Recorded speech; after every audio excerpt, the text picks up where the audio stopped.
Alrighty, everybody. Welcome to episode 4 of Rooting for Laundry. I'm your host, Johnny McDonald. Hope you're having a good day. It's Monday, April 27th. You forget what day it is, but today's team we're covering is the Chicago Bulls. Unless you've been living under a rock, the Chicago Bulls have been covered with their documentary on ESPN, The Last Dance. It's probably, with no sports, that's like the only thing to watch. So episode 3 and 4 aired last night, and it's been awesome. As a Knicks fan, I hate watching these things, but it's good. You got to respect the greatness of those Bulls teams. There's no denying that, with that team, the Knicks weren't going to beat them. So the Bulls documentary has been fun, and it's been a great watch to get us by through these tough times and stuff. And it's hard to find a Bulls fan nowadays because after 98, after The Last Dance, basically they all dried up unless you lived in Chicago or you were a fan, you were always a Bulls fan. So my guest is a diehard Bulls fan. He is from Chicago. He's a funny comedian, actor. Give it up for Adam Mamawala. How you doing, bro? What up, man? Oh, man. First of all, I know you've been having fun watching these documentaries. They bring back good memories, don't they? Dude, it's the best. I mean, it's the first thing in a long time that I've actively looked forward to watching at the exact moment that it's on. Yeah. You know what I mean? Yeah, because with everything we DVR everything, or we can stream it at our own leisure. But now we can watch. It's like, yo, I'm getting dressed up. I'm watching because we can't go anywhere. So it is every sports fan, not just basketball. Every sports fan is watching this because it's all we have, basically. Exactly, and it's cool because, to your point, I'm a huge Bulls guy, and I'm sure probably for the first episode, I would have maybe not done a show that night and hung inside to watch it. But I probably wouldn't have just been inside at that exact time for 5 straight Sundays whenever they were going to air it. So, to know, because I'm getting texts nonstop as this thing is airing because everybody knows. Absolutely. It feels like watching sports in the sense that people know how big of a fan I am. They know that I'm watching it when it's happening. And I'm getting texts from people I haven't talked to since high school. Yo, I can't believe Jerry Krause was such an asshole. Or what. Yeah. So you're born and raised in Chicago. Yeah. I was born in Aurora, Illinois, setting of Wayne's World. Okay. Yeah. I was like, that sounds familiar. Yeah. It's a suburb. It's 30, 40 minutes outside Chicago. Yeah, it's like most cities. You have the they're because Chicago's not it's not like New York where we have the 5 boroughs. Every borough in New York is the size of a regular city anywhere else. Right. Well, Chicago, I mean, I've been there twice, and it's really great. It is a great city during the summer. I never went during the winter because I can't imagine Chicago during basketball season is not as good. But Chicago in the summer is probably the best summer city in the world. Yeah, it is really nice. So you root for all Chicago teams, correct? Yeah. So Bulls. At this point in my life, I'm probably a bigger Cubs fan than I am anything else. Bulls, Cubs. Because you've seen them win 4 years ago, and that's when. Exactly. Yeah. So Bulls, Cubs, and Bears. I don't really follow hockey, which is unfortunate because the Blackhawks had a great path. Yeah. But when they win, you're like, all right, yeah, good for us, good for the city. I mean, all things being equal, if they're in the Stanley Cup, of course, I would rather they win than whoever they're playing. But I don't follow it. Yeah, it's not all right, whatever. It's there. You know what I'm saying? Yeah. So, yeah. So, what's funny? It's with baseball with the Cubs and the Cubs and the White Sox. You have 2 baseball teams, but out here in New York, it's I'm a Mets fan, unfortunately. So Mets and Yankees, I would say the percentage of fans that were I would say it's maybe 65, 70, 30 Yankees. Yeah. But with the Cubs and White Sox, it's 95 to 5%. It's just weird. It certainly feels that way. I mean, even when the White Sox won the World Series in 2005, it was almost like nobody cared. And the crazy thing, nobody remembers that. Their drought was only 1 year less than the Red Sox, and it wasn't even covered that much in the media. Yeah, the only White Sox fan you know is Obama. So if he wasn't the president, nobody would know pretty much about the White Sox. And it's like Obama and like rappers who didn't actually like the team but like to wear the White Sox. Easy E in the Nothing But a G Thing video is wearing. I remember when they changed the uniform. I think they changed in 91, 92 when they moved to the new, I guess, Comiskey Park. They redid the White Sox. White Sox hats were they were dope, man. That was a cool fashion statement. But it's just weird because I went to Chicago 2018. So summer 2018, I caught the Mets happened to be out there, and so I caught the Mets and the Cubs. And the city they won the World Series 2 years prior. So Cubs are on fire, but White Sox, I guess because the White Sox maybe are in a worse neighborhood. I don't get the well, basically, why, but think of how you feel as a Mets fan, because I think most Mets fans you feel like the kind of forgotten younger brother of Yankees fans. Picture that, but multiply it by 10. White Sox fans feel completely overlooked. They hate the Cubs and they hate Cubs fans, and their attitude is everybody at Wrigley is like a drunk frat boy. Nobody actually knows about the team. Which it is completely ridiculous, but. Yeah, it is a weird feeling because every time I've been to Wrigley twice with the 2 times I visit there, and it is it's a party. It's some people aren't even there for the game. You know what I'm saying? They're there to hang out. I sat in the bleachers the first time. And that was maybe bleachers are a party. I'll grant you that. But even then, even if you sit in the bleachers and people are getting loaded, they still know about the team, most of them. True. I saw maybe I think 2 fights. I saw 2 fights. So it's it seems common over there. So I was all right, that's cool. I was just an observer because they played Houston, and when I happened to be out there, I was you know what? Let me just check out a game as observe, and it was wild. Yeah, it was very wild. But that was always weird to me. So when was your first memories of becoming a Bulls fan? So it was kind of funny because it essentially coincided with Jordan's first retirement.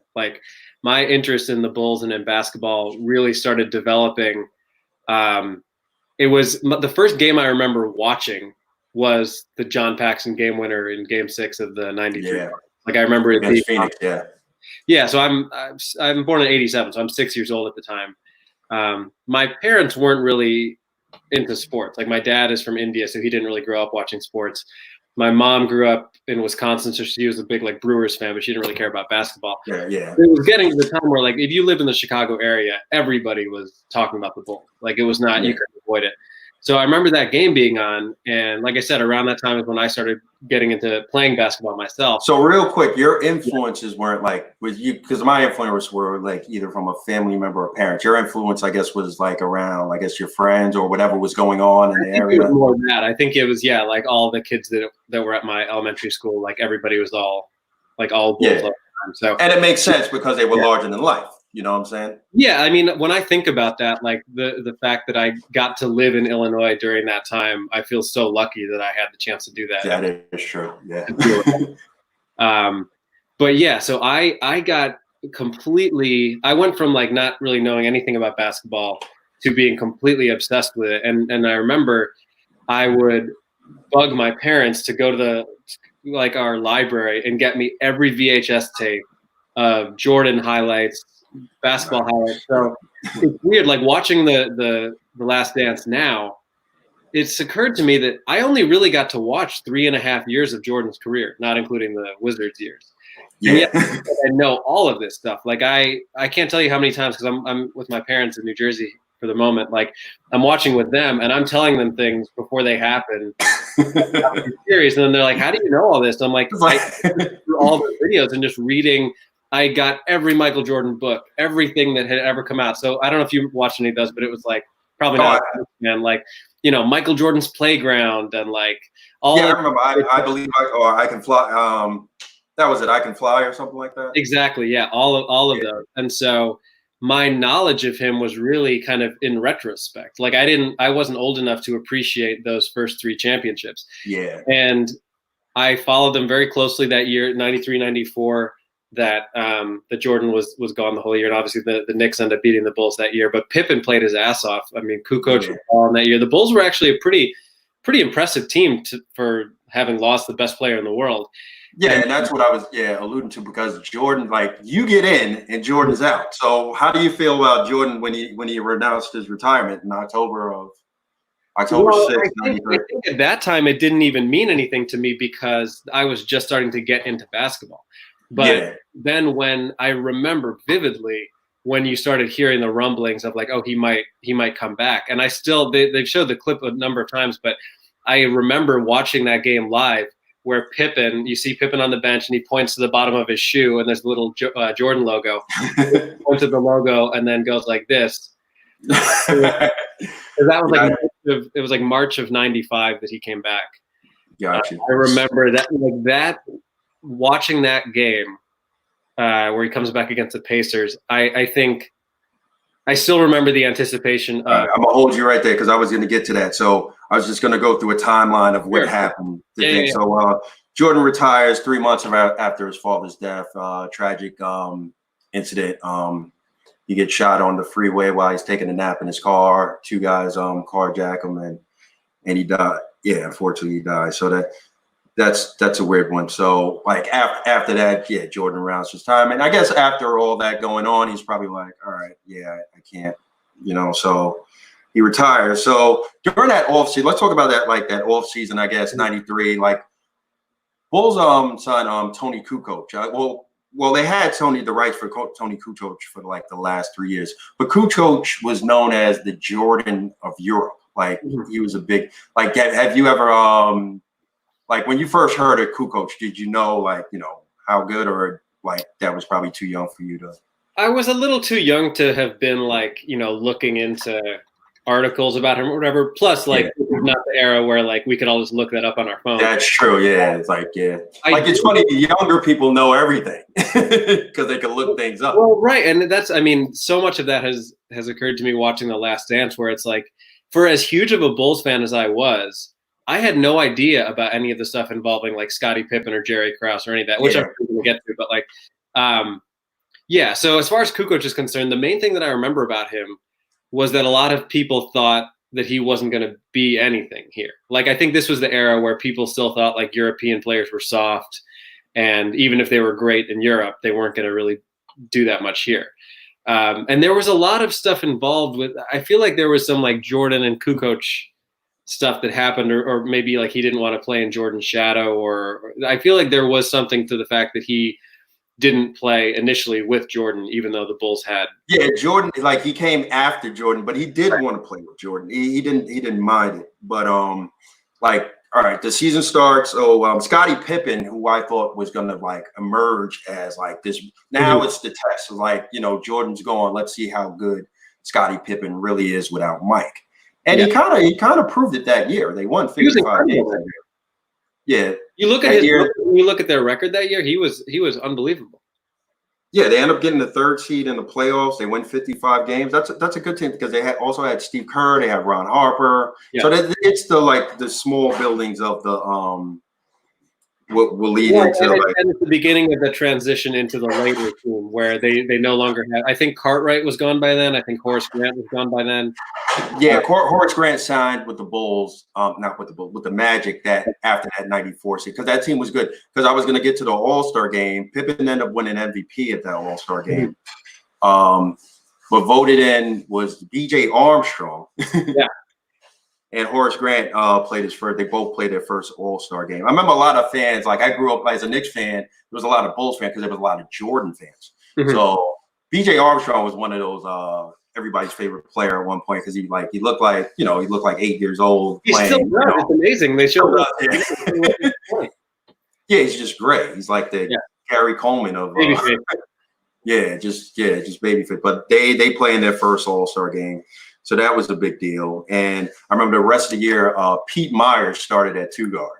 So it's like, so that was Jordan's replacement. Pete Myers has worked for the Bulls like his entire life, as has Randy Brown. And I met Pete Myers at a game, and he looked surprised that I knew who he was. Like, it was that kind of I was like, Mr. Myers, can I have your autograph? And he was like taken aback that anybody would even ask him for that. It's like, you're the guy that replaced Michael Jordan. It's insane. Yeah. Meanwhile, I'm like, listen, man, if you're Dickie Simpkins, I'm going to ask you for an autograph. I know everybody. That's true. So, like I said, the third seed, that 93, 90, they sweep Cleveland in the first round. And they played the Knicks. This was the Knicks ended up going to the finals that year. But it was controversial. There was a controversial games in that 94 playoff year. I don't know if you remember Game 3 when Pippen refused. There was the final play. It was a close game. Yeah. Pippen there was Phil Jackson drew up a play for Tony Kukoc. Yeah. Pippen was like, "Nah, I'm not going." And then Pippen hits the game winner. Do you think differently of Scottie Pippen after that situation, or you're like? So I'm glad you asked that, because I was just talking to somebody about that game. At the time, I remember thinking that Pippen came off like a real punk, and I remember being bothered by the fact that he would do that, and in my eyes, do something that was really selfish. Looking back, I think so much of that was probably born out of his contract situation, where he was so frustrated that he was finally the guy and he's carrying this team. He's still completely underpaid. And now in that moment, in the biggest part of the game, at the biggest part of the season, Phil is drawing up a play for somebody else. I think he was probably really insulted. I still don't think it's right for him to do that. But yeah, I think I view it a little differently now than I did then. But at the time, I remember, especially because Kukoc ended up hitting the shot, it made him look extra bad. Like if Kukoc bricks it, then at least he's like vindicated in some way. Yeah, it's like, I told y'all, and then it's like, but yeah, Kukoc hit the game winner. Like, after watching The Last Dance, I also learned how underpaid Pippen was. I think it was a 7-year deal for $18 million. And at the time back then, that sounds like decent money. But now you look, it's like, oh, that's and the difference with the landscape now is that like he probably would have done what like Le'Veon Bell did or whatever, and just like sat out for a year. But that's just really what was done. Yeah, NBA players really don't sit out on contracts, but I think they would have found a way, or they might have traded him.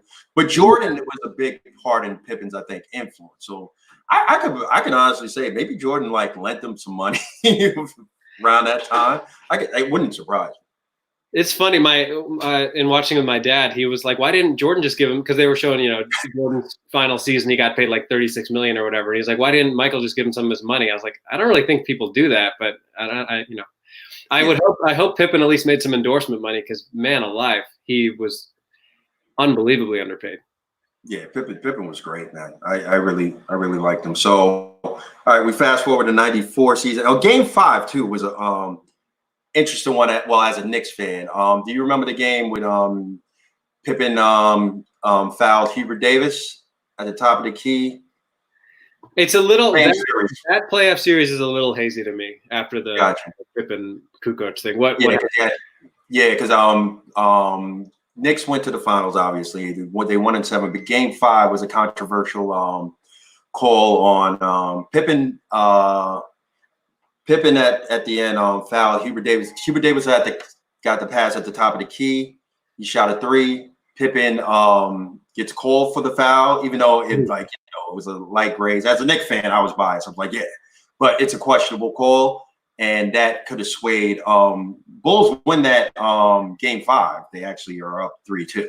Right, going back to Chicago, probably. Yeah. Right. So because of that foul, Hubert Davis gets three throws at the line. He hits and Knicks end up winning the game. So that was a controversial one. So, and then Knicks move on. So that series end all right, that even though the Bulls had a great year, they fall short. So now move on after that season. Jordan plays baseball. And plays in the White Sox Double-A team. What do you think about Jordan playing baseball at the time? Birmingham Barons. Yep. I thought it was strange, and I think again, like my view of it is different now, because it seems I don't think you need to be a psychologist to tell you that, like, okay, Jordan's dad is tragically murdered. His dad's dream for him was to play baseball. He plays baseball. You know what I mean? Like, I think it was And also just from the perspective of I've already proven that I'm the greatest basketball player ever. So when you're somebody who's that driven, maybe as crazy as it seems, it was like, okay, I need to. Basketball's not a challenge for me anymore. So like, what can I do to challenge myself? Yeah, and he doesn't. Yeah, he doesn't do pretty well in baseball. But I mean, the effort that counts. Baseball is all people. I don't think people know how hard baseball is.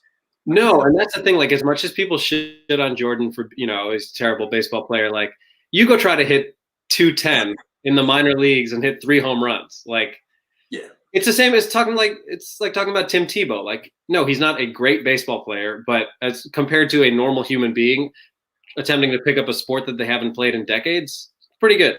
Yeah. As a huge baseball fan growing up, I would go to the batting cages and I could barely hit 55. Yeah. Oh yeah, you turn that up to like 70 and you can't even see it, let alone 100. Yeah. So imagine people throwing on an average 80 to 100 miles an hour. That's insane. My most distinct memory from Jordan at that time was playing a game at Wrigley Field. Because he played in an exhibition game at Wrigley Field and hit a double, and people were going nuts. Yeah, that had to be insane. Yeah. So, yeah, Jordan Jordan doing anything into reserves like all the praise. So but Jordan. I also think it's kind of crappy that he essentially like took a spot from somebody who was actually deserving. That is true, but he doesn't get that opportunity if he's not Michael Jordan. Yeah, at the end of the day, but at the end of the day, he is Michael Jordan. So it's like, even the guy that probably is like, you know what? Yeah, go ahead. It reminds me that there's I don't know if you ever saw that O.J. Simpson Made in America doc. But I never bothered to watch it, but I know that's a good one too. It's insane. It's great. But there's a scene in it where they're talking about how like OJ and his buddies are hanging out with all these like rich, like, fancy pants white people. And one of his friends is like, you realize none of these people would be hanging out with us if you weren't OJ Simpson. Yeah. And he just like looks back at him and is like, but I am OJ Simpson. Yes. Yeah, so that sounds true. So Jordan, they retire his number 23 right away on November 1st. That's like even before the season started, and they just built the United Center. So that's a big deal. I remember they played in Chicago Stadium. That's like an old gritty stadium. You never been there, right? Never got to go there. Everything I heard was that like when that place was loud, it was the loudest place in the world. Yeah, and it was just one of those older older stadiums, like kind of like Boston Garden at the time. It was like just an older classic stadium, but they built the United Center. They built a statue of Jordan, looks pretty cool. That's one thing I didn't do when I got to Chicago, go by United Center and see the Jordan statue. But they retire his game, like they retire his number on November 1st, and no game. It's like just before the season starts. So they have a big ceremony. They did have a ceremony like where he retired. Yeah, it was like a 2-hour ceremony in the stadium. It was like usually they have like during like halftime of the game they have it, but it was like but 2 hours, Jordan, why not? So they retire him. Horace Grant moves to he signs a free agent to Orlando. Bulls sign Ron Harper around that time, and then March 18th, Jordan comes out of retirement. His first game is March 18th against March 19th against the Pacers. Yep. And he comes back wearing the number 45. Is that weird to see, or? Yeah, it was weird. It's the same way as like when somebody, a player like plays their whole career for somebody and then is in like a different it's like seeing Tom Brady in a Buccaneers jersey. Like just seeing him with the Bulls jersey with a 45. It was very, your brain had to like readjust to it. Yeah, but at the end of the day, he's back and everybody's going ape shit. So that's all that matters. All right, I'm gonna go back a little bit, like before your time. Do you remember hearing about the number 12 jersey? Yeah, that's a pretty. If you want to tell it, that's a great story. Yeah, so I think it was a game in Orlando, but it was a game that the Bulls were playing. It was actually Valentine's Day, early '90s. Yeah. And somebody, I'm not sure if they figured out who, stole Jordan's Jordan's jersey from the locker room, and I guess they have like an extra jersey laying around that he had to wear for that game because they couldn't find his jersey and the jersey. Yeah, I don't think they're all as equipped as back then. Players probably travel with like 10 jerseys, right? So like now they probably only had one or two, or they were like, yeah, I'm not going to forget one. Yeah, we need one jersey. It's not going to get ripped. It's not baseball. It's not football. Yeah. We're outside getting it dirty. It's fine. You know what I'm saying? That's a common Michael Jordan trivia question is like, what are the 4 jersey numbers that Jordan wore in his career? Because 23, 45, 9 for the Olympics, and then 12 for that one game. Yeah, and I remember that one. I remember having, it was weird because I remember having a basketball card. Yeah. It was a player, I think it's Sam Vincent from Orlando. Mm-hmm. And then it shows Jordan, and he's wearing number 12. And it freaked me out. It's like seeing a ghost. Yeah. Yeah, it's like seeing a ghost because it's like, wait, hold up. He's wearing number 12. This looks Photoshopped, or this is like, it's one of the scariest things ever because it's just. I wonder if, it's like some alternate reality or something. I wonder if that card is worth anything. I'm pretty sure it is because I think after a while they reprinted that Sam Vincent card, so it's like now it's just Vincent on just on a card by himself. It's not the Jordan, but I know that had to be a collector's item. So whoever has it is pretty well off. But I'll tell you what, because I don't know where you're going after this, but like my most distinct memory from his comeback was not even the Pacers game. It was a game against the Hawks where he hit a game winner. And I think it was like his 3rd game back. And it was the first time that he really looked like himself. And it only took him like 2 games. in Atlanta. And the only thing that has come anywhere close to it, and you'll appreciate this as a Knicks fan. You remember that game where Jeremy Lin hit the game winner in Toronto? Oh, yeah, I remember that. Yep. Where it was like, it felt like they were in New York. It's the only time I've ever seen that loud of a reaction for a game winner from an opposing player. Yeah. Even though Atlanta's a terrible sports now. It's like, most of the time. Yeah. And Jordan, like I said, had fans. When the Bulls came to town, it was anyway, it was a big deal. So yeah, but I think he had 32 in that game, and he hit the game winner over Steve Smith at the buzzer down by 1. He hits the game winner. He knocks on the floor, knock on wood or something like that, and then goes running off the court. And I remember Johnny Red Kerr, who was the Bulls announcer, just screaming, "He is now back."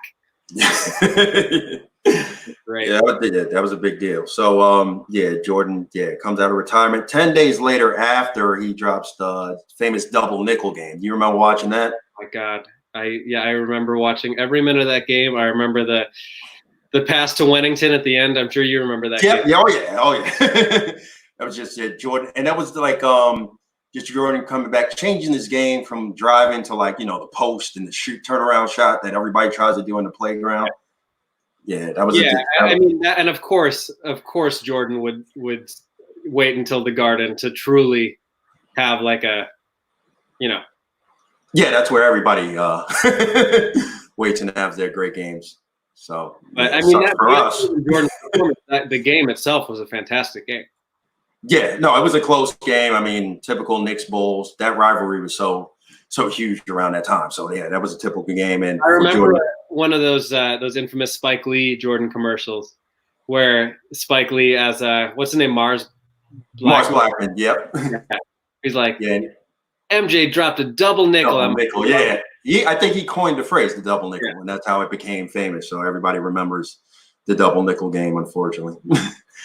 So anyway, that year, Chicago goes the playoffs as the 5th seed. Jordan comes back. They go 13-4 since his return. Yeah, which is insane. They beat Charlotte in the first round, 3-1. Then they go in the second. Was on that Charlotte team? I believe it was B.J. Armstrong. I think so. Yeah, I remember he got traded. I remember to the Warriors, and I think he was in the Warriors. Yeah. So that does sound right. Yeah. So that was a series. Jordan back, everybody's back, the excitement is back. So then they go to the next round. They lose 4-2 to the Magic. In game 2, Jordan comes back and says, "Hey, I want my number 23." Yeah. So only Jordan. I know you get penalized for changing your number mid-season, but I remember the hype of that, though. I remember that moment, and it was like Superman putting the cape on, sort of thing. It was like, it was more symbolic than anything. Yeah, it meant a lot, and he's coming back, and he's like, "All right, screw this, I'm taking over." But what I remember of that series is that, and I'm trying to think if it was the game that they ended up losing. I think it might have been. where Jordan had a chance to win the game and he passed it off to Pippen and it went out of bounds. He has like a look from the free throw line, and it's like in that brief moment he hesitates, which you never see him do, and he passes it to Pippen on the baseline. Ball goes out of bounds. And I remember when the Bulls ended up losing that series, it was in the United Center, and the Magic lifted Horace Grant in his Magic shoulders. And it was like this big kind of FU. Yeah. Because I think Horace also felt kind of underappreciated in Chicago. Yeah, possibly, but at the end of the day, well, he got paid in Orlando, but you know, at the end of the day, he has a ton of rings, so yeah. But I remember just feeling like Jordan he's not there yet, because he would never have passed up a chance to win the game. Yeah, he's not there. It was a number of things. I believe first he passes it. I forget what the sequence of events was, but I know that I think it was either like Nick Anderson or Dennis Scott who stole the ball from him. So it was like the Bulls are up. He gets a ball stolen, the Magic go up, then they have a chance, and then he throws the ball away. So it was like this kind of awful confluence of events in the last minute of that game. Yeah. So, yep, they come up short, but this one starts. That offseason is going to be very memorable because in the offseason Bulls trade Will Perdue for Dennis Rodman. Did you miss Will Perdue on the way out, or? I didn't miss Will Perdue. I did not miss Will Perdue. But, I do remember. I remember my mom telling me about that trade. I was like waking up for school, and she says, "Do you know who Dennis Rodman is?" And I was like, "Yeah, I know who Dennis Rodman is." And she was like, "The Bulls traded for him." And I remember being mad because I didn't like Dennis Rodman at the time. Not even because of all the Pistons stuff, but just because like he was not the kind of player that I would have liked as somebody who was like a bad boy and yeah, hot-headed, yeah. And I remember thinking that it was a bad idea. So yeah, it was a risk. I mean, you got Will Perdue for him, so it's like, you know, it's kind of like, all right, yeah, the Spurs were like, yeah, take him. Yeah, and yeah, but I remember when that trade went down, and I see it on paper. It's like, hold up, so you have the best player in the world, you have the best rebounder in the world, because at the end of the day, all you needed for Dennis to do was grab 1 rebounds, and then you have like Scottie Pippen, who to me is like the best, most versatile player. You know, so the 3 of them combined, I was like, oh, they're going to be the best team for a long time. That's too good of a team. Now, do you consider that Bulls team a super team? As you know, now we have the coined super teams nowadays. I mean, I feel like yes, in terms of talent and just how great they were. Of course, they weren't a super team in the sense that they were like constructed by assembling like stars from a bunch of different teams. It was largely the same core, but yeah, I mean, I put that team up with any team. Oh yeah, I put that team up, but I don't consider him as a super team as far as to per se the way business is conducted now, like with the Heat, with LeBron. They all talked in the offseason. It's more like the players were the GMs. Like, yo, let's go play. Like you, me, and Bosh, bro. We'll get together. Oh shit. Yep, best team ever. Winningest team ever. Yeah, that was not anymore, but at the time. Yeah, but when they got together, I didn't see it as a super team. I'm just like, because like you said, you didn't know what kind of Dennis Rodman you were going to get. You know what I'm saying? Yeah, and I still believe that it's not as if the Spurs had traded Rodman anywhere that he would have succeeded. I think it was a very specific set of circumstances. Not only with Phil Jackson, but with guys like Michael and Scottie who got the most out of him. Because I think if you put Rodman in a different situation, he doesn't. He doesn't, like, no other coach and no other organization could probably handle him. Right. You know, it's funny watching The Last Dance with Phil Jackson. He was like, remember Rodman said he needed a vacation, and Phil was like, all right, that was insane. Absolutely. So, yeah, so like Phil Jackson is like just like this is another thing I think, like Phil Jackson, all his success. Do you think he's I wouldn't say overrated coach, but do you think like he was just lucky to be at the right places and have the best teams assembled, even with the Lakers? I think that he is a master of managing egos. Yes, that's what I think. I think that if you put him, he's not going to be. He's not Brad Stevens. You know what I mean? No. You're not going to put him on a team that's rebuilding and expect him to be the guy. But in terms of figuring out how to get people at that level, the Jordans and Pippins and Kobe's and Shaqs, to buy in to what the message that you're trying to convey, I don't think there's ever been anybody better. And I also think that, and they talked about it in the doc last night, of all of the coaches that Rodman could have played for, who on earth could have like leveled with him in terms of like spirituality and who he was as a person, and not, and letting him be who he was and not trying to restrict that in some way. I think Jackson is one of those, like, he was the perfect guy at the perfect time. Yeah, couldn't be a better fit. At the end of the day, we know how to like they win 72 games, go 72-10. Super, like they just breezed through the finals, basically, beating Seattle. I mean, they won in 6, but they were up 3-0 in that final. Yeah, they were. Yeah, it was never really in question. Yeah, so that game, the game clincher where Jordan lying on the floor, it's on Father's Day, so it dedicates it to his dad. Pretty sure that there's emotions everywhere, and just how happy were you to see that first championship for Jordan coming back? It was incredible. I mean, it was to this day, I think, other than the Cubs winning the World Series, I can't think of anything that's brought me more joy as a sports fan than that entire season from start to finish. It was like the whole thing just seemed magical. And for me, because of, like I said, all of my love of the Bulls was kind of in retrospect. It was like, yeah, I'm in love with these guys, but only from highlight videos that I've seen. To be able to, and that was the last year we lived in Illinois. We moved to New Jersey in '96, end of '96. So it was after that championship. So to be in the Chicago area during that, to see that happen, and to see him win on Father's Day, I still remember him like lying on the ground with Randy Brown, weirdly, almost like wrestling. Yeah, usually those guys, the bench guys, are the Randy Brown and Judd Bushler. Those are the guys, yeah. That, But I remember that image of him is like seared into my mind, of him laying face down in the locker room, just completely like violently sobbing.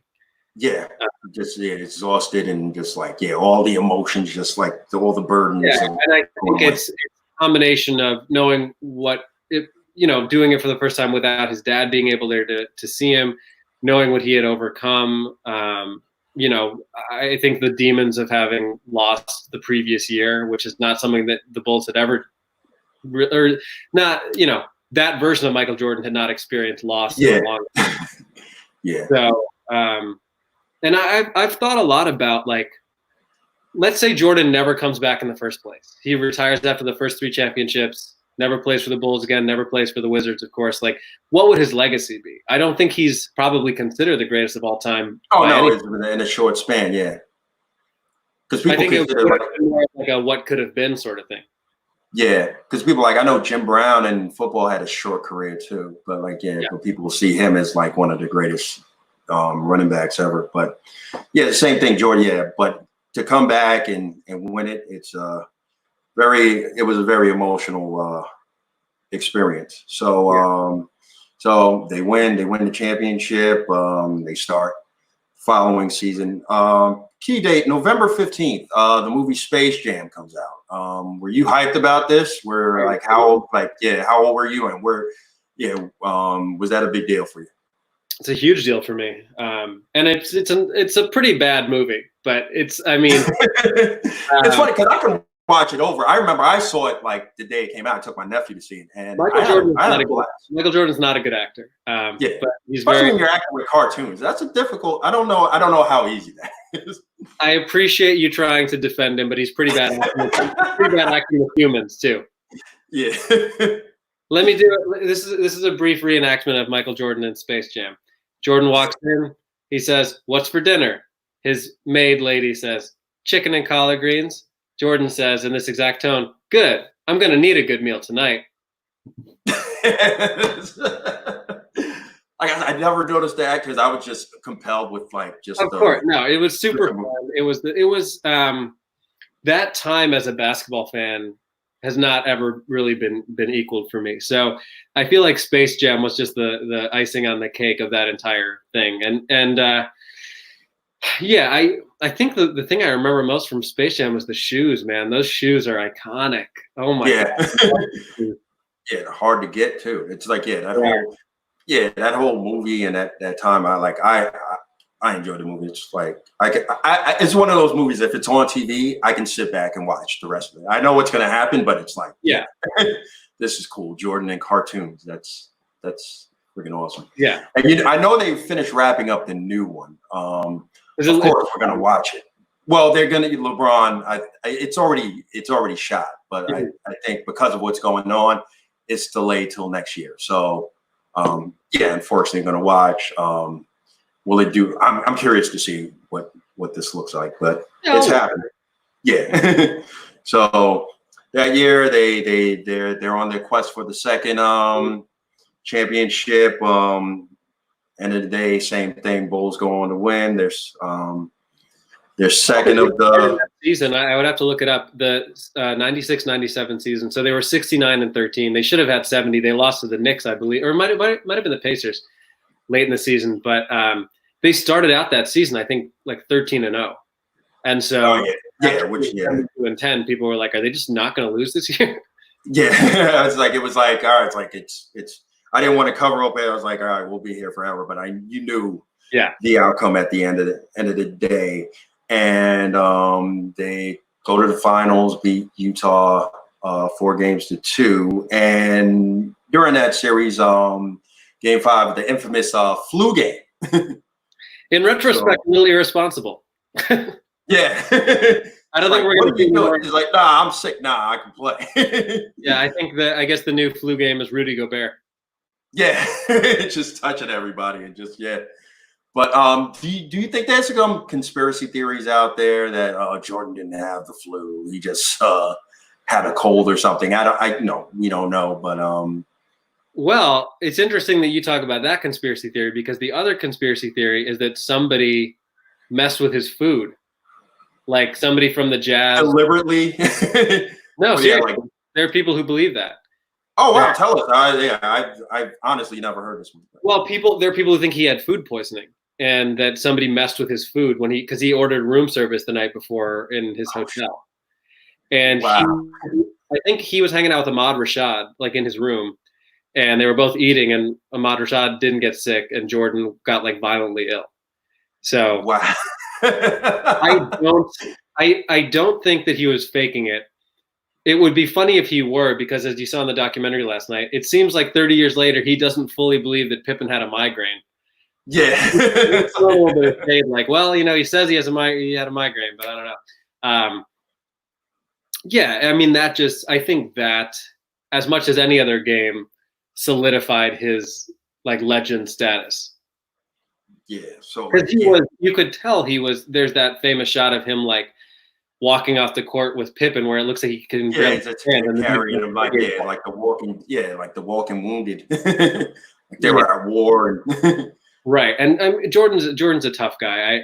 I find it hard to imagine that he was like, putting on an act to make it look dramatic. You could see. He always had the experience. I don't believe in that, but like it might have not been as big. I mean, people would say, "Oh, he just had a cold. He was fine." You know what I'm saying? But yeah, all this conspiracy. I mean, that the whole series swung on. I think Game 1 sets the tone for the whole series, where that's the infamous the mailman doesn't deliver on Sunday game where 2 free throws at the end, Jordan hits that game winner.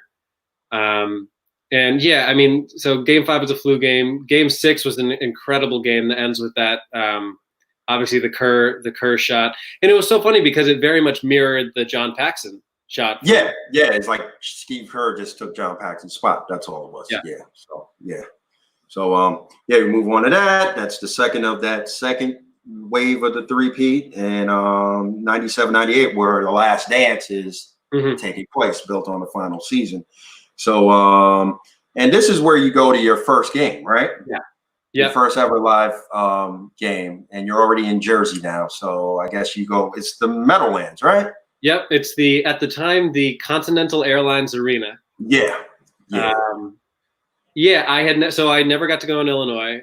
We didn't have a lot of money, and obviously, like Bulls tickets at that time in the '90s were. Oh God, yeah, I can imagine. Knicks tickets were always hard to get, but I can imagine Bulls tickets at that time. Yeah. I don't. Sellouts, yeah, they had a random sellouts. I know that we would not have been able to afford them, so it was a big deal because it was my dream to see Jordan play, and we're way up in the nosebleeds. I actually found my ticket from that game recently. Oh, but nice. I remember everything about it. I remember, even without looking it up, I remember the exact score. I remember that Jordan had 24 points and Rodman had 24 rebounds. Yeah. And Rodman had crazy stat lines because it'd be like, yeah, he'll have like 30 rebounds, no points. Right. And what I remember from that game, even sitting, hundreds of feet up in the nosebleeds, was like looking down, and because Pippen unfortunately didn't play in that game because he was still recovering from the injury, but seeing Jordan on the court and realizing that I was in the same physical space as Michael Jordan, a real person that existed in the world, and that I think what I thought of was like, think of how many people in the world have worn that red Bulls jersey with the number 23 on the back, and he's the one wearing it, and it's actually him. Something about that I couldn't even wrap my mind around. Yeah, and they were wearing the red uniform. I remember that year. I think they had the black uniform. They had the black uniform too. With the pinstripes, I think, on it. What's that? They had the pinstripes on it, I believe. Yeah, that was weird. And the Bulls actually were losing that game. I think they ended up outscoring the Nets by like 15 or 16 points in the fourth quarter. And I remember being very distraught about it because I think even at the time I recognized this is probably going to be my only chance to see this team, and it would really suck if they lose this game to a pretty. Yeah, because I felt the same way seeing Jordan. I saw him in the '96 playoffs against the Bulls. That one game the Knicks won, and we were me and my family and it was an R10. What happened was I waited online for playoff tickets, and playoff tickets, you don't know how long the series are going to be. So they label them as playoff, home game A till, Z if they make it to the finals that year. So it was home game C, and they played Cleveland in the first round. They sweep Cleveland. So home game C ended up being from probably the first round to the opening home game against Chicago. Good for you. Me and my cousin at the time were like, holy shit, we're going to see Michael Jordan, Scottie Pippen, Dennis Rodman. And the bonus was we saw the Knicks win. But we see Michael Jordan. I remember that game. Jordan hit a shot to tie the game. They go into overtime. John Starks goes nuts. But it was just to see, like you said, to be in the same physical space as Michael Jordan. It's unbelievable. Yeah, I mean, I'm so grateful that I had that chance because I'll get to tell my grandkids someday that I saw Jordan in person. I saw Kobe in person. I've seen LeBron in person. That's because when he was on the Wizards, my dad actually bought us tickets to go see him, and then he got injured, so we didn't get to see him. Shoot. And that was in against the Nets? Yeah, against the Nets, yeah. Yeah. Oh, that sucks. I don't think I ever got to see Pippen, though.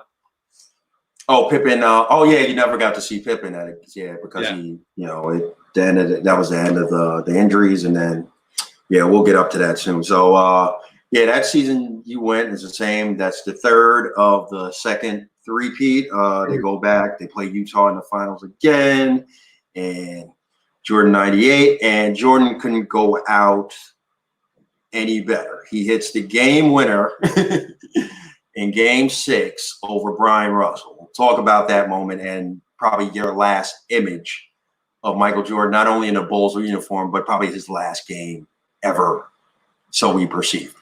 I remember I was in the very house that I'm in right now. I was in New Jersey with my parents and my sister, and the Bulls had gone up 3-1 in that series. They had a chance to win in Chicago.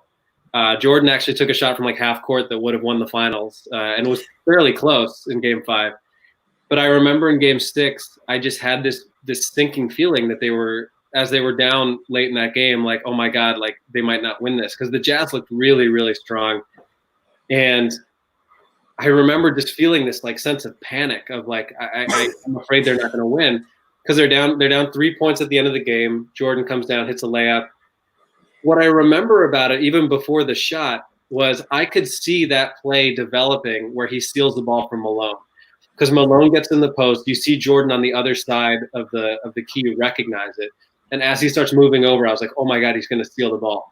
He steals it, he comes down, and it felt like slow motion. Like, I don't know if you remember watching it, but like I do unforget on the side of the key, like just dribbling, and you realize what's about to happen. Like he's winding the clock down, and this is it. Like he's either going to make the shot or he's not. And it was one of those times where everyone in the world expected that. It was like what everyone expected and wanted to happen actually happened, and you can't believe that it was that perfect. Like he crosses him over. Sure, he pushes off a little bit, but we won't talk about that. Yeah. And the perfect jump shot, doesn't even graze the rim. He, holds that pose. Yeah, just holds the pose. Yeah, and then everybody you play in the playground with. And I remember Bob Costas, who I love Costas. I think he's a great commentator. Very dramatically saying that may have been the last shot Michael Jordan ever takes in the NBA, and if it was, what a moment. And it I'm pretty sure I cried. I think it was clear to me at that time that that was probably going to be it, because even without knowing all the stuff about Pippen and Jerry Krause and everything, you just knew it seemed like the perfect way for it to end.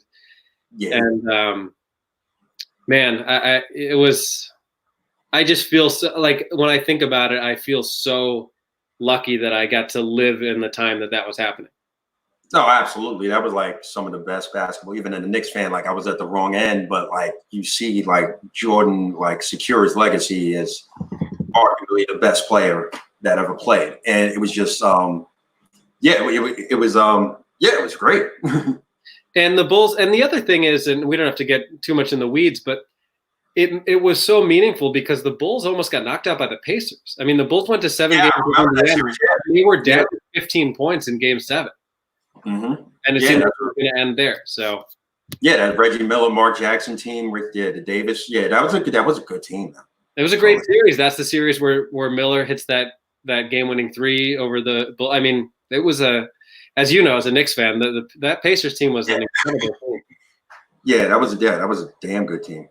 So that's it for the legacy. And then Jerry Krause, like I said, it was weird just to hear him wanting to blow the team up. I understand. I remember having James Mattern on my show. We were talking about the Celtics and how Larry Bird, Kevin McHale, and Parrish and their big three, they really stayed loyal. The organization stayed loyal to them. So they never really bothered to trade them, or they made trade proposals, but they never followed through. But Jerry Krause is all right, this team, we don't know. We need to get younger so we can keep this going. So Jerry Krause always threatening to blow him up. Then Phil leaves, and then the domino effect happens. Jordan retires. They trade Pippen to Houston, and then Robin, they release him. That was a strike-shortened season, and this is always one of the biggest what ifs I think of.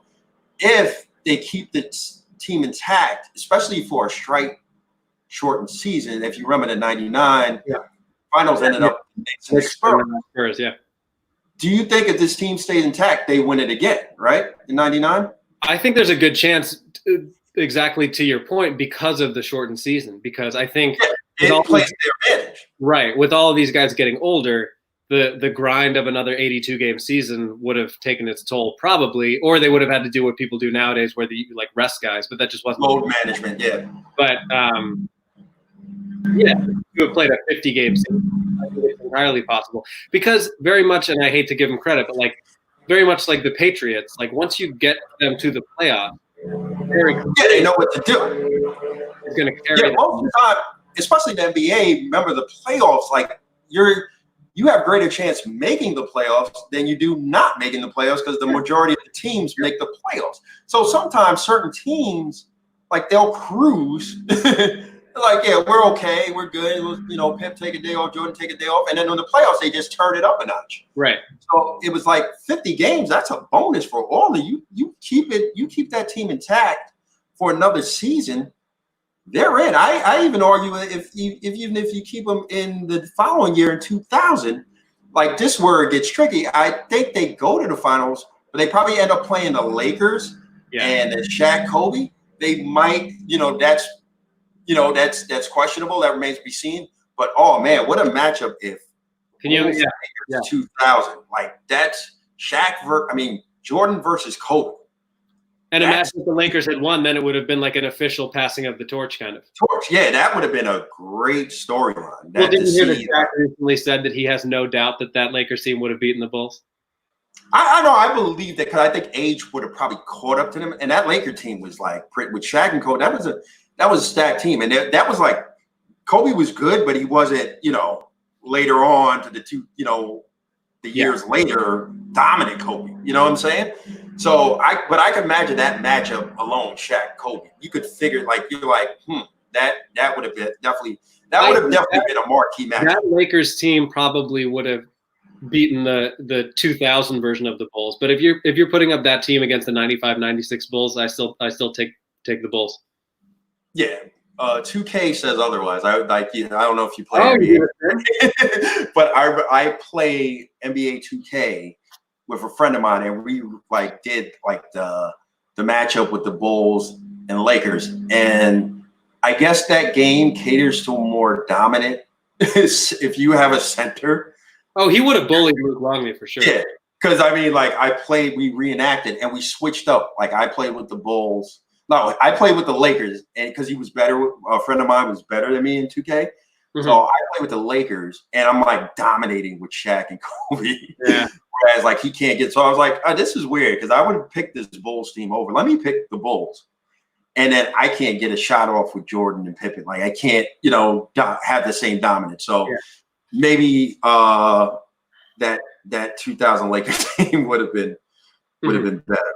So at the end of the day, that 99 team doesn't make the playoffs. They missed the playoffs for the first time since the 83-84 season, and that's before Jordan got drafted there. So all the times that Jordan was there, they made the playoffs.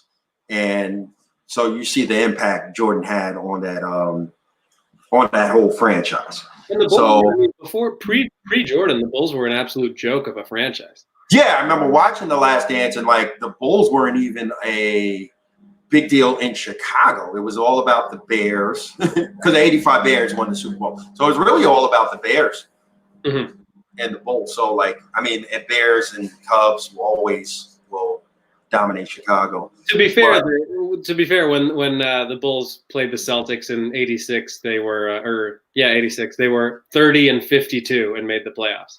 So they didn't really deserve it. That's insane. So because there's not a many teams at the time. I guess there were 24 teams or something like that compared to the 30 you have now. So it's it's probably it's different. But everybody made the playoffs. So that's what. It's kind of weird. So 88, 89, not the 98, 99 season, they don't make the playoffs. 99 draft, Bulls get the first pick with Elton Brand.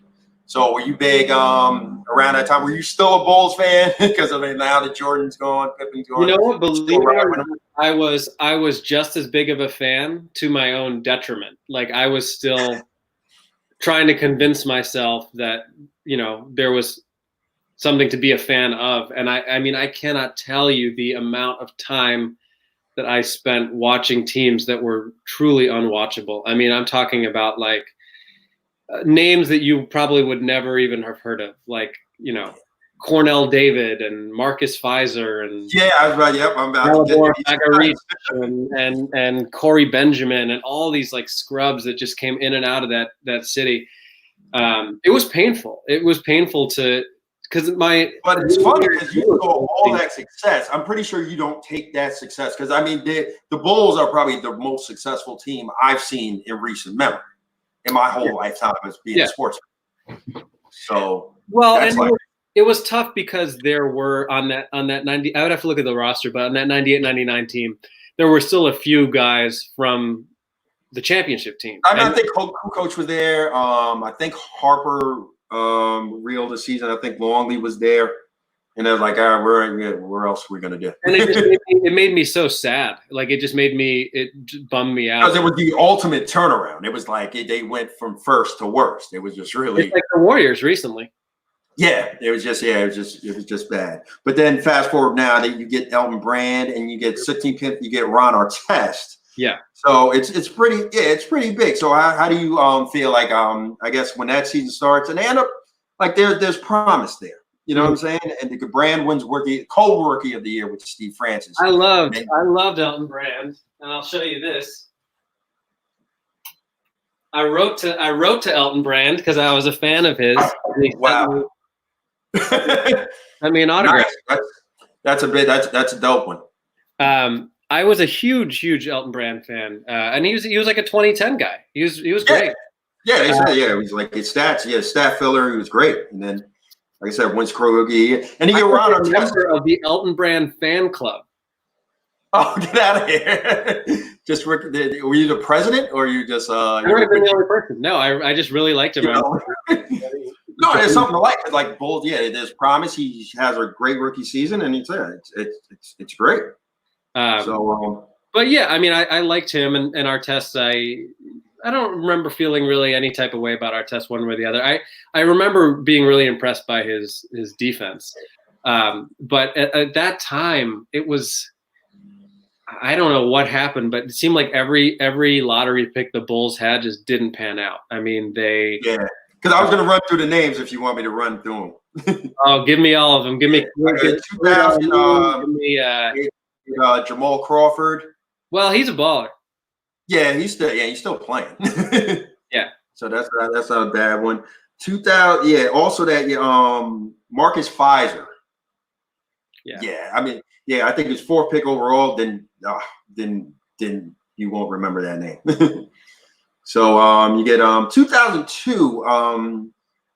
Well, not 2001. You still get now. You get Elton Brand gets traded for the rights to Tyson Chandler. Right.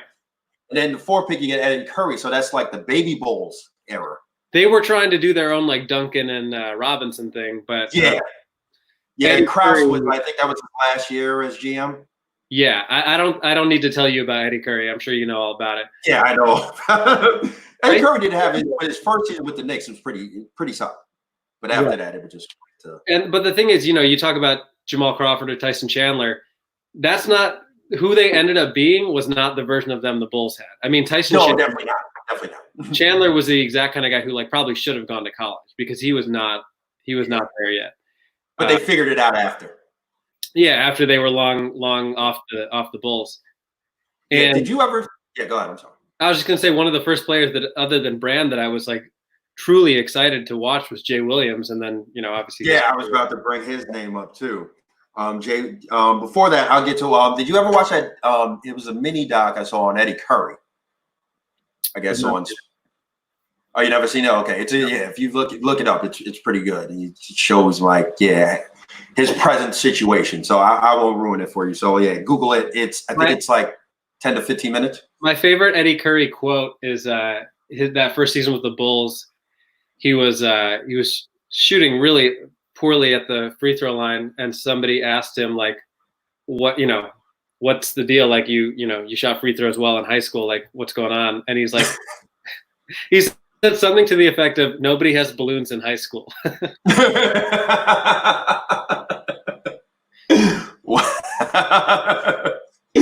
Wow. So yeah, I'm gonna run Jason Williams at the time. I remember watching him in Duke, and he was so good in Duke, and I second overall because of white chocolate. Yeah, well, not only that, there were like maybe 5 or 6 Jason Williams in the league. So he's like, I can't be confused with you guys. So so Jay Williams gets drafted and has a decent rookie season. Oh, is that breaking out the bobble? Oh wow. Where'd you get that one from? I don't even remember, but I actually have kind of a weird random connection to Jay Williams. Because he grew up in New Jersey, and his mom was the guidance counselor at my middle school. Oh, get out of here. Wow. Yeah. So he was like around. I remember him he ran like a basketball camp when he was still at Duke. He was like at a camp in town. Man, he's truly one of those like what could have been stories. I think he really would have been a very good pro. Yeah, and he showed his rookie year. He had a solid rookie year, and Yeah, yeah, then unfortunately, at one point that year, he had like some flashes where you were like, and it was really just the mental side of it. Like he seemed like one of those guys who just hated to lose, was going to be a great team leader. plus he played in Duke, Coach K, and Right. like so it's like you have the mentality. You already have a winning mentality. So Exactly. I mean, I think they won the national championship at Duke, didn't they? no, I remember, if I'm not mistaken, I remember he choked on a game. Maybe the year after. I got to reach. I remember the one game he was at the line and he choked. I have to. I remember him losing to Jared Jeffries in Indiana. I might be wrong. Was on that Duke team, right? Yeah, I believe so. Yeah. Yeah, I would have to go back and look that up. But Jay Williams, yeah, he could have had. Dunleavy might have been around at that time. Yeah. But yeah, I really loved Jay Williams, and I remember being so heartbroken when he got with the motorcycle accident. Yeah, June 19th it happened. So yeah, that sucks. So 2003, which I remember that draft. It's one of the deepest draft classes with LeBron and Melo. You picked up Kirk Heinrich. Mm-hmm. It wasn't that bad. Kurt Heinrich wasn't that bad. Serviceable. Kirk Heinrich is the classic like scrappy defender who just like annoys the shit out of people. Sure. And I was a big Heinrich fan. I actually really enjoyed him a lot. And I mean that was around the time where the Bulls started to at least be watchable again, because then you're talking about like the teams with Ben Gordon. Yeah, 2004 draft. Ben Gordon's the 3rd overall pick, and that's like, all right. I remember watching him. He won a title at UConn. I'm like, oh, Ben Gordon, that's a big one, and that's Jeff Cerule's favorite player. Shout out to Jeff Cerule. He's on the show next week. Yeah. Every time I tell a joke, we have Ben Gordon stories forever. So yeah, so Ben Gordon, 7th pick, Luol Deng. They work a trade with Phoenix to get the rights to Luol Deng, and you get Chris Duhon in the 2nd round. So you got lots of Dukies. Lots of Dukies, I said. Yeah, a lot of Duke guys. Yeah, so you get Gordon, Heinrich. That team. They go back to the playoffs again, and they lose to Washington. I think that first round, 4-2, if you remember the Washington Wizards. So yeah, they're that those teams are like, all right, we're coming back. You know what I'm saying? It's like, yeah, those were a lot of those teams that were like 500 but still made the playoffs. Yeah, they were solid enough. I remember Heinrich, Gordon, Dang. They were good young players. And my main memory from that era of basketball was that insane 7-game series against the Celtics that the Bulls they lost in 7 games. So I think that would have been like 2007 or 8. Oh yeah, I'm gonna get to that too. I got that. I'm just gonna go back to 2006 in the draft. They traded the rights to LaMarcus Aldridge for Tyrese Thomas. That's a bad one. So you have Aldridge, who ends out to be a solid pro, good player, all-star player, and Tyrese Thomas. Do you remember any memories of Tyrese Thomas? Tyrese Thomas drove me nuts. He was just one of those guys who like seemed to have a shitty attitude and was a kind of a prima donna, and he didn't seem to work particularly hard. On talent alone, thought he was better than he probably was. Yeah, and I mean the fact that they traded Aldridge for him obviously just made that exponentially worse to deal with. Yeah, so like that same year, you signed Ben Wallace out there coming off his championships, Detroit. So that's another, but not the same. Ben Wallace and he's not a scorer. So what, he can do whatever he can. You know what I'm saying?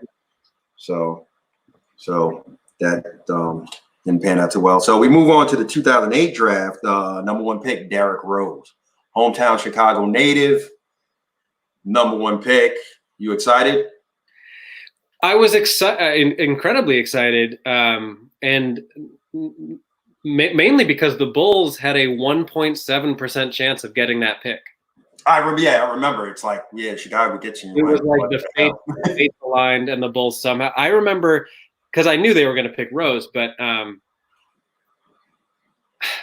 remember the top 2, Rose and Michael Beasley at the time was from Kansas. It was pretty big. The draft lottery when the Bulls got that pick, completely freaking out because at the time they were slotted to get I think like the 7th pick that year, Yeah.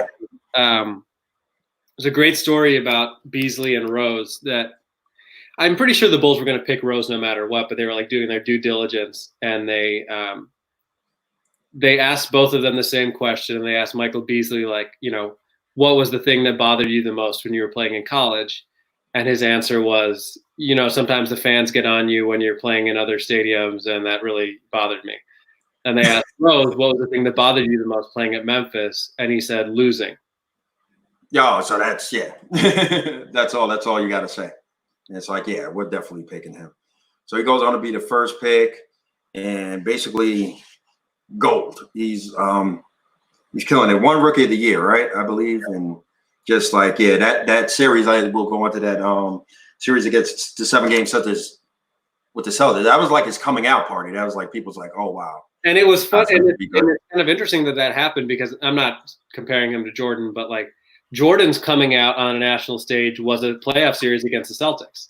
And so for that to kind of be how Rose was brought to the public's attention is kind of cool. Yeah. And that's where it all starts from then. Next season, they go back to the playoffs. They lose to Cleveland. No shame in that. 4-1. Then 2010, 2011, Bulls, #1 seed, best record. Derrick Rose wins the MVP. Yeah. How ecstatic do you have to be right now? I have as much love for that team as I do for the Jordan era team. And I don't say that lightly. Like that 2010, 2011 season and that team, it's the most fun.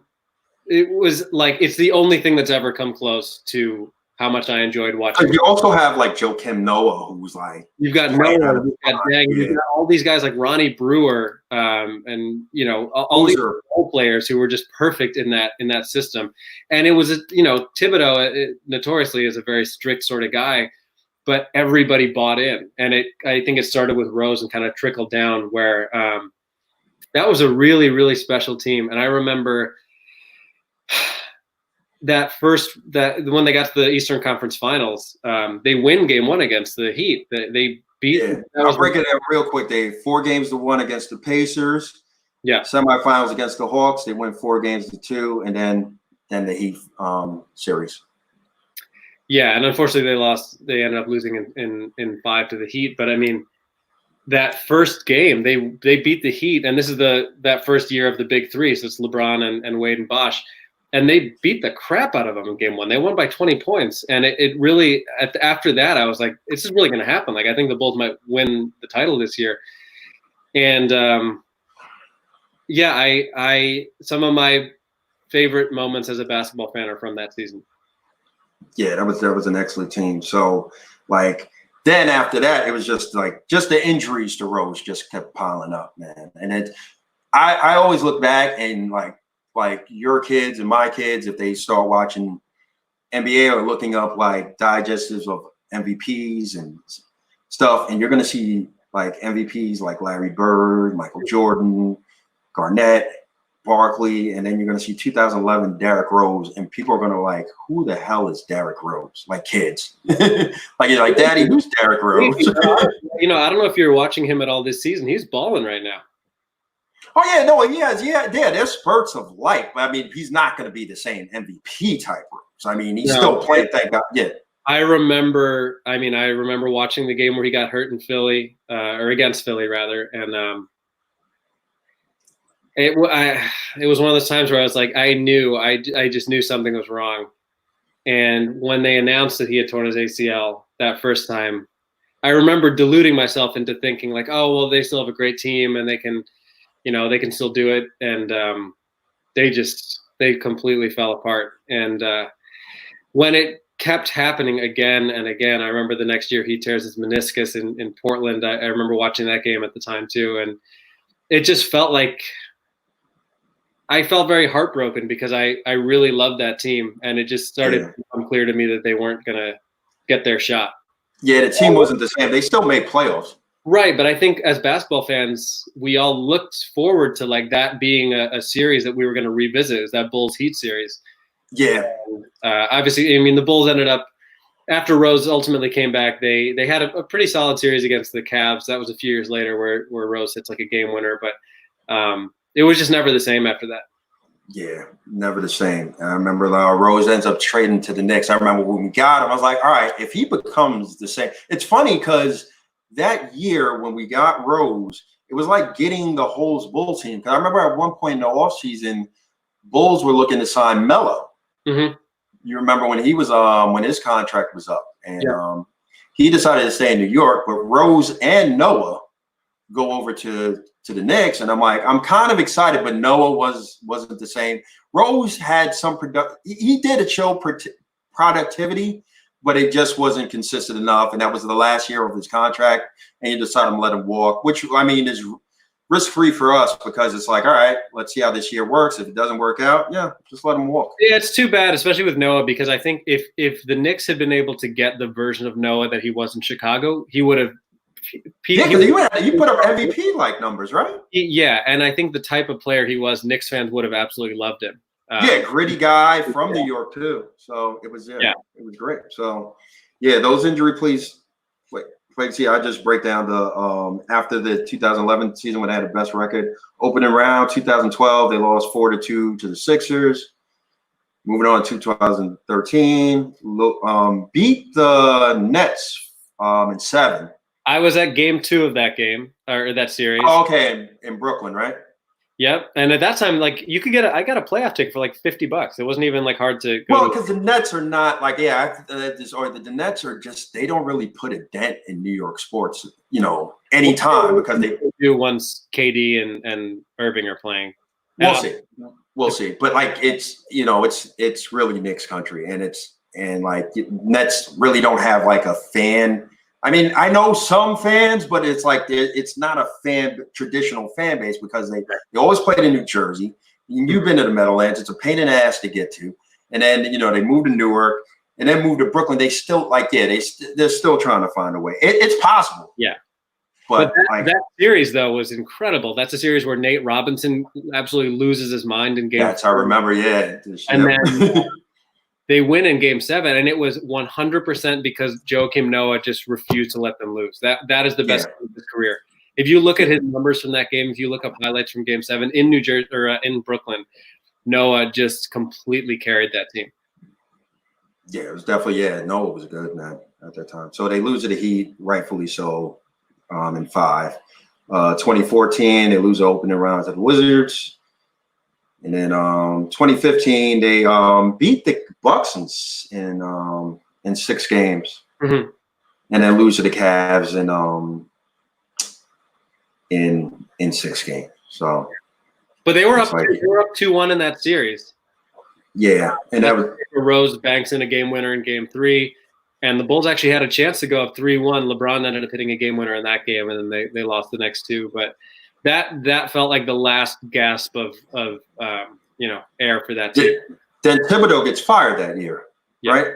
Yeah, he gets fired, and Fred Hoiberg comes in, and then they missed the playoffs. So it's back to rebuilding again. So, basically, it's very similar. Like obviously, the Derrick Rose Bulls didn't have the kind of success that the Jordan Bulls did, but in terms of course, how these recent years have felt, it feels very much once again like the dark ages of the late 90s, early 2000s, where it's like this team is very, very hard to watch. And as loyal of a fan as I am, I'm not going to lie to you. Like I do not follow them as closely anymore because they're a horribly, horribly run team. There's very little to root for. They just don't even play well. Like it's one of those things where, as a Cubs fan, I enjoyed watching the Cubs even when they were struggling because I could see that they were building towards something. With this Bulls team, they just seem completely listless. And now they've finally gotten rid of their GM. They now have a new GM that they just hired recently. I actually went to a Bulls-Nets game, the second to last game of the season this year without. Before the pandemic broke out. Yeah, I went. It was Sunday, March 8th. I saw the Bulls play the Nets at Barclays. Oh, nice. So I forgot. We had Zach LaVine, and beyond that, it's kind of. I forgot to mention Jimmy Butler too. That ended up being Jimmy G buckets, man. G stands. He having a great career over in Chicago too. He did, and he was not highly touted. And for as many bad draft picks as the Bulls had, the Bulls drafted Butler in the late first round and Taj Gibson in the late first round. Yeah, Taj Gibson. Yeah, he's a Knick now. Yeah, he had a good career in Chicago. And he's on the Knicks too, right? Yeah, he's on the Knicks now too. Yeah. And the Knicks just love getting old Bulls. Bobby Portis. Yeah, Bobby Portis too. Yep. Bobby Portis torched the Bulls earlier this year. Yeah, I remember watching that game. You called it the Bobby Portis game. Yeah, that was a big deal. And Bobby Portis is he's a psycho out there. You see you ever see the game where his eyes get big and he's like, wild dude. Also, do you remember the time when Wade came there for a little bit? Yeah, that was such a weird year because it was kind of like sign him. He's from Chicago. Maybe he'll PR wise, he'll be good. Well, what was weird was that and that's what I'm talking about in terms of having no direction. The Bulls say hey, we're going to rebuild, and then they go out and they sign Wade and Rajon Rondo. Yeah, it just I remember. Yeah, sense. And if you recall, they made the playoffs as a 500 team. They beat the Celtics in the first 2 games of a series and then lost the next 4. But it was such a weird series. Yeah, it was kind of done after that. So now you have that was 2017. Yeah, now you got I know Lauri Markkanen is was a good one. I saw promise in him his one game. He scorched the Knicks in one game. I don't know if you remember that. I think a year or 2 ago. But you see the potential in him. But his injuries. I mean, at the time that they traded Butler, I wasn't that happy about it. But as it turns out, the Butler trade got them Zach LaVine, Chris Dunn, and the pick that turned into Lauri Markkanen. So that's a pretty good haul. Yeah. Now, and then for a minute, I know what's the name was there too, Jabari Parker, but Jabari Parker was already damaged goods too. Yeah. It was it would have been a good story because he's a Chicago guy, but yeah, ran out. Yeah. So now it's Zach LaVine's working out. It's not bad. So to the present now, I mean, like you said, you're not as interested as much, but you have all now with the pandemic. I mean, this sucks. We can't perform anymore. We can't do much of anything. But this Bulls documentary, when you first heard about it, all right, talked about when you first hear about this coming out. I remember hearing about it towards the end of last year. I think it was maybe December of last year that they dropped the kind of preview.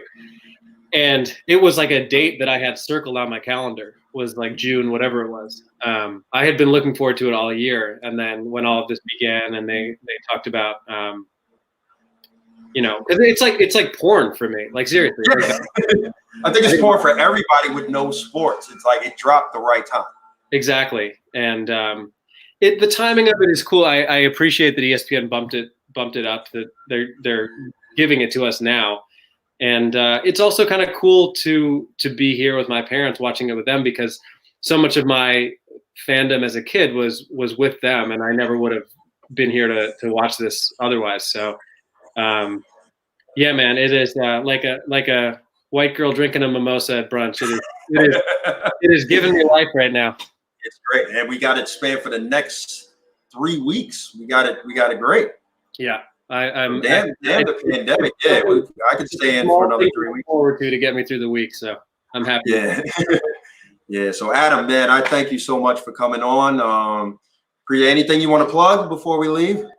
Just my Instagram. I've been putting a lot of stand-up clips out, sketches here and there. So if people want to follow me on my Instagram, it's just my name. It's Adam Mamawala. I'm sure you'll post it when you. Oh, yeah, absolutely. Yeah. Very funny guy, by the way. If you ever catch him any club around the country, funny guy. You won't be sorry. Any club around the country or Zoom. Or Zoom. Yeah, now it's Zoom. Yeah, catch him on Zoom. Adam Mamawala, ladies and gentlemen. Thank you again. Appreciate it, man. Good thing, man. All right, take care. All right, that was Adam Mamawala. Thank you again for joining us for episode 4 of Rooting for Laundry. I'm going to have a new one next week. Follow us at Root for Laundry on Instagram and Twitter. Follow me at Here's Johnny Mac. I'm Johnny McDonald. Thank you for watching again. Enjoy the Bulls documentary and stay safe. Bye. Adam, thank you so much, man. I hope you had fun. Yeah, great. And it's on my YouTube and Facebook. So I promote it. like crazy. So, you know. Yeah, I'll share it. Whatever you have the links or whatever, if you want to tag me, I'll make sure to repost it. Yeah, I definitely got you on that, man. Sweet. All right, man. Be safe, my brother. You too, man. All right, I'll talk to you. Bye.